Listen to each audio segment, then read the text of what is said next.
Les statistiques de ma chaîne YouTube me disent que j'ai déjà quand même une audience basée au Canada, qui sont déjà arrivés au Canada et qui suivent mes vidéos. Donc, si vous êtes du côté d'Ottawa, Gatineau, même à Montréal, n'hésitez pas à visiter notre site web, s'il vous plaît.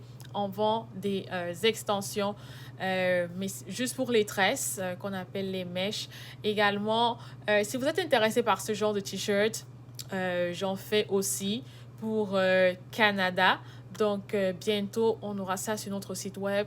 Également, des cadeaux surprises pour vos baby showers, pour vos amis, des personnes qui vous tiennent à cœur. Et on livre, n'est-ce pas, aussi à Montréal. Voilà. Donc, n'hésitez surtout pas à visiter notre site web. Pour soutenir notre petite entreprise, ce serait apprécié. Voilà, on va terminer cette série avec les assurances pour la santé, surtout pour les visiteurs. Lorsque vous voulez venir visiter, combien est-ce que vous allez payer pour vos assurances? C'est pas souvent obligatoire lorsque vous faites la demande de visa, mais c'est vivement conseillé parce qu'on ne veut pas que vous veniez tomber malade ici ou si quelque chose vous arrive. Euh, c'est bien d'avoir une assurance si vous voyagez.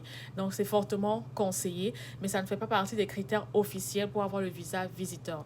Donc, également pour les étudiants, comme vous le savez, les étudiants, généralement, la prime assurance santé sera facturée dans les frais de scolarité, mais d'après mes frais de scolarité, il y a 5 ans, je dirais que je vais vous donner le prix.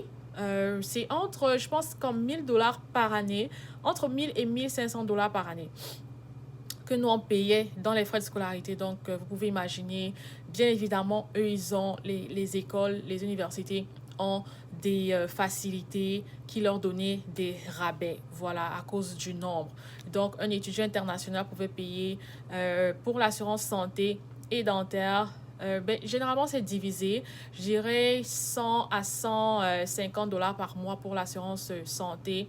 Et puis, pour l'assurance dentaire, ça pouvait aller jusqu'à 50 $ par mois. Donc, parfois, c'était divisé.